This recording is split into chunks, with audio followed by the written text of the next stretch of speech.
So in this video, I am going to be making a size small shirt. So you can adjust the number of chains and rows according to the size that you want. But this is size small. So for this top, we're going to be using the half double crochet stitch, which I will show you how to do when we get there. To start off, you want to start with a slip knot.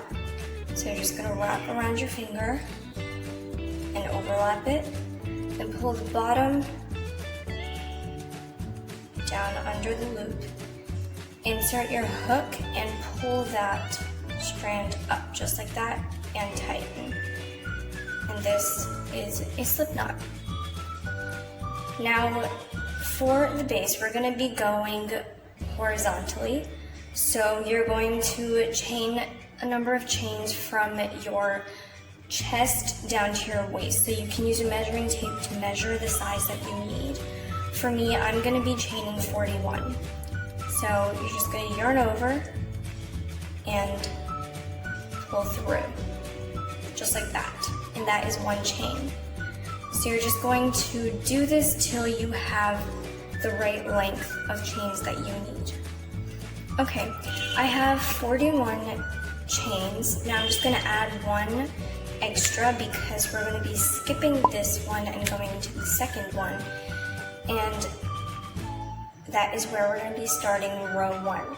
So for row 1, you're going to go into the second loop, second chain from the hook.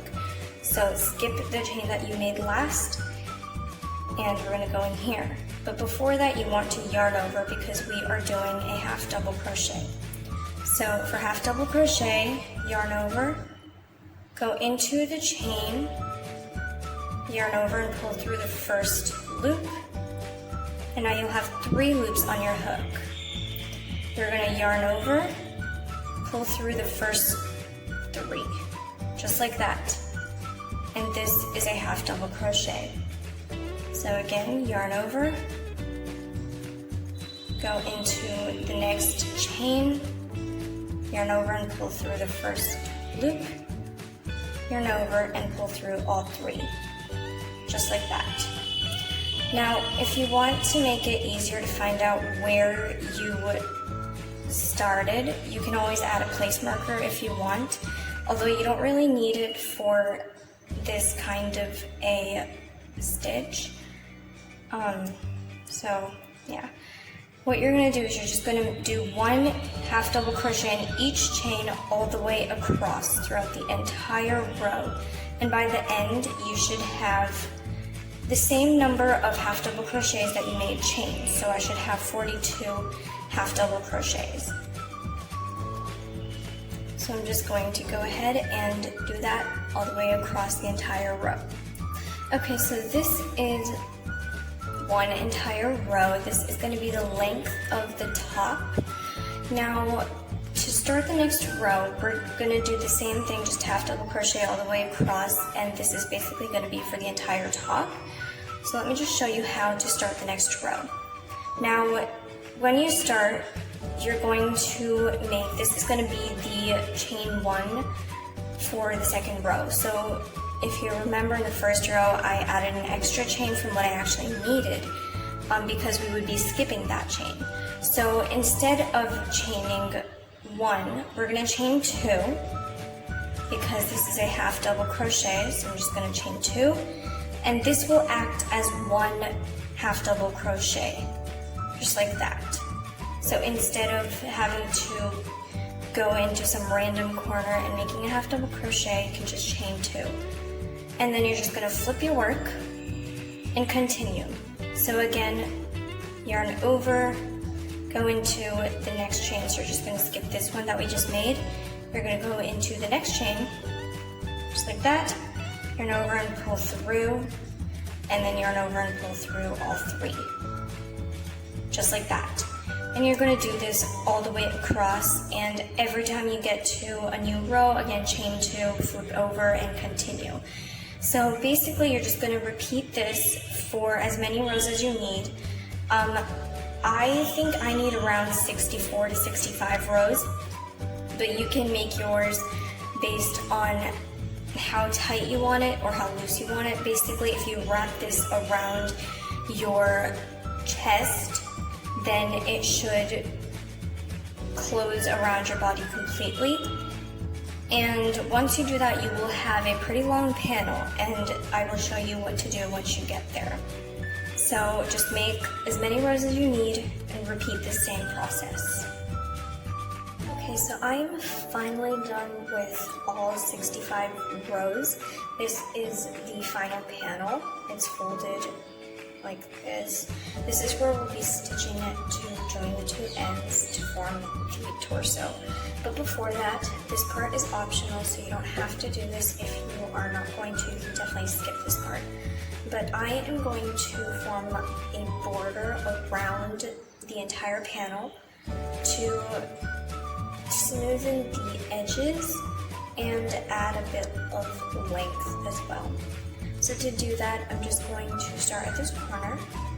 First, I'm going to chain 1, and then we're going to go all the way around. And I'm going to do half double crochet, but you can do single crochet or any other stitch that you would like. So yarn over, go in, and I really pull through, and yarn over, and pull through all 3 loops, just like that. And because this is the corner, I'm going to do it 2 more times so that it has a rounded edge. So 1 more, and the last one.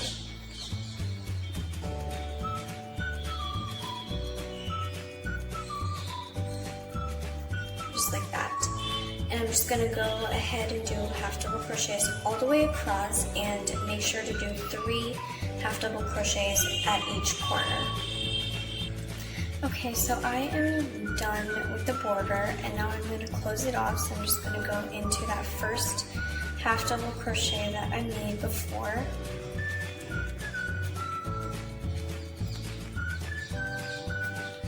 And I'm just going to make a slip stitch. So yarn over and pull through the entire thing, just like that. Now we need to connect the 2 ends, so what I'm going to do is I'm just going to chain 1, and then I'm going to leave a really long tail and just snip it off. I'm just going to trim it right about here, and that's it. I'm just going to pull this and tighten this knot just like that, so that it's nice and secure. Okay, so we're going to use this end string to connect the 2 edges. This is where you would need a darning needle, but I don't know where mine is, so I'm just going to use my crochet hook. So what I'm going to do is I'm just going to find the midpoint of the 3 half double crochets that I made for the corner, so it comes around here. I'm just going to go in just like that, and then I am going to pull this thread right through it. So that is the starting point. Now what you're going to do is you're going to hold the edges together so that you can see both edges just like that. And now what we're going to do is we're just going to go into the last side of that chain just there. You can see I only went through the first one and not the one on the inside. And you're going to do the same with this one, except this time you're going to go into the loop on the inside and not the outside. And I'm just going to take this yarn and pull it through both. Just like that. And you're just going to repeat this all the way across. So now starting on this side, I'm just going to start at the inside loop. So right in here. And then on the outside loop, on the opposite side, just like that, and pull the tail through. And you're just gonna do this all the way across and make sure it's nice and secure and pull the tail tightly. Okay, so I have inserted the tail into the last chain. Now I'm just gonna secure it. So to do that, I'm just gonna go into the chain that is next to the one I just went into. And then I'm going to yarn over and pull in, just like that. And then I'm going to chain 1 and trim. And then you can just pull this out and tighten it. And if you want, you can add more knots, just tie it a little more to make it more secure. So I'm gonna do one more on the opposite side, just like that, and pull tight. So this is what the shirt looks like right now. So basically this would be where we stitched this. This is more like the middle, I guess. Now we need to add the straps. So to do that, you can try the top on and add place markers to where you want the straps to connect. I did show how to make straps in my previous video where I showed you how to make an alpine stitch top. The straps are the exact same, so if you want, you can go over there and find out how to add straps. But I am going to add the straps and I will be back to show you how the final product looks. So I've added the straps and I am finally done with this top. This is what it looks like. It looks pretty boring right now, but it looks really cute when you put it on. But anyways, that is that for this video. Thank you so much for watching. Make sure to subscribe and comment down below any other crochet videos that you would like for me to do. Bye!